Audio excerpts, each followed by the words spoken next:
My name is Mallory Hale, and my husband's family offered me $500,000 USD for my signature. Not for forgiveness, not for closure, for silence. They wanted my name on the divorce papers so their golden son could marry his pregnant mistress without a scandal trailing behind him. I signed without hesitation. I did not cry. I did not argue. I did not beg. And then I left the country. They thought that was the end of me. They were wrong. The night everything broke, rain slammed against the floor-to-ceiling windows of our house like fists demanding entry. The sound filled the kitchen, heavy and relentless, matching the pressure in my chest. I was standing at the stove, reheating the beef stew Grant loved. I had cooked it the way his mother taught me. Low heat, no shortcuts, patience. Grant was in the shower. His phone lay on the counter. It vibrated. Once, twice. A name flashed across the screen. Jade. I had never seen it before. I was not the kind of woman who checked her husband's phone. In 5 years of marriage, I had learned that survival inside a powerful family depended on restraint, on knowing when not to look.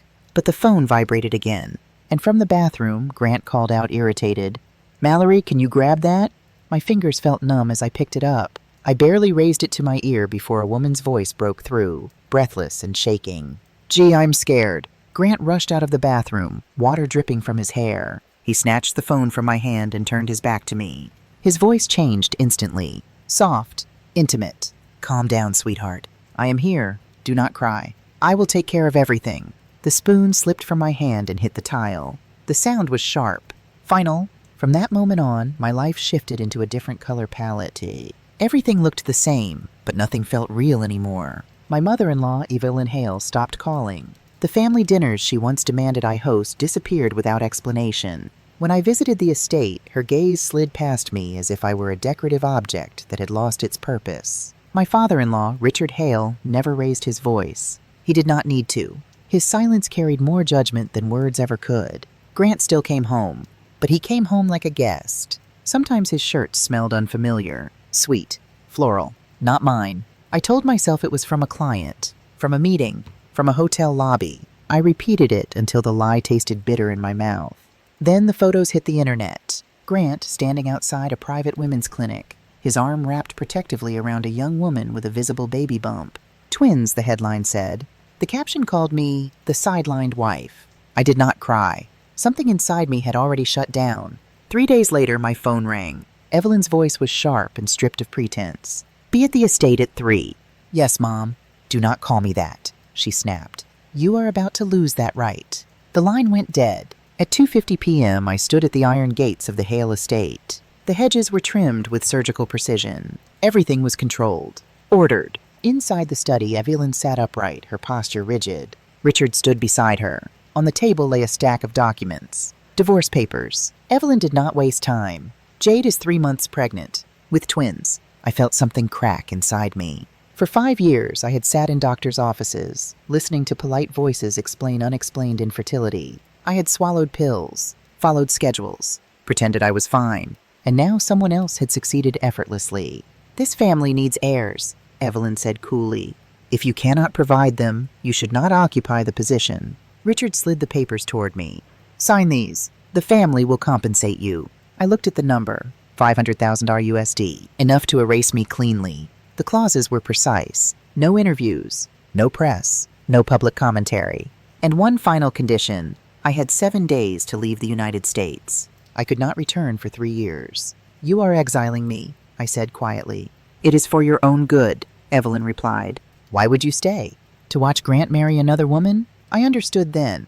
They were not paying me for my marriage. They were paying me to disappear. I asked for 3 days to decide. They granted it. Grant came home early that night. "What did my parents say?" he asked. "They offered me $500,000 to leave," I replied. He did not deny it. The silence told me everything. "Do you love her?" I asked. After a long pause, he nodded. "Yes." That was the moment my marriage ended. The nausea started the next morning. I blamed stress, exhaustion, but something felt different. At the clinic, the doctor studied my chart, then smiled gently. "You are pregnant, Mallory. About 6 weeks." The world tilted. 5 years of emptiness. And now life. I sat alone in the hallway, clutching the results. I did not tell Grant. I did not tell his family. This child would not become a bargaining chip. I signed the papers. I took the money. And I left. The plane lifted off as the city disappeared beneath clouds. I pressed my hand to my stomach and whispered my name aloud, grounding myself. Mallory, you are still here. I landed in Madeira, a place where no one knew me, where my past held no weight. The first weeks were quiet, painfully so. But with each doctor visit, each heartbeat on the monitor, I felt stronger. I was no longer just a discarded wife. I was a mother. Months later, Evelyn found out. They came for my child. Lawyers, letters, threats dressed as concern. I did not run. I hired my own counsel. I learned my rights. When Evelyn flew in and demanded custody, I met her eyes without lowering mine. "This is my son," I said. "I am Mallory Hale, and I will not hand him over." For the first time, she hesitated. The labor began on a quiet night. The pain was immense, but it grounded me. When my son cried for the first time, the sound shattered every doubt I had ever carried. I held him close. "I am here," I whispered. "Your mother is here." Grant came later. Evelyn followed. They did not argue. They did not demand. They saw what I had become. I named my son alone. I raised him alone. And for the first time in my life, I felt whole, because I learned something they never taught me. A woman's worth is not measured by what she gives up. It is measured by what she chooses to protect. My name is Mallory Hale, and no one will ever price my life again. If you stayed until the end, thank you for listening to my story. I shared it not for sympathy, but because I know there are women out there standing exactly where I once stood. If you were ever asked to stay silent, to step aside, or to disappear for someone else's comfort, I want you to remember this. Your life is not negotiable.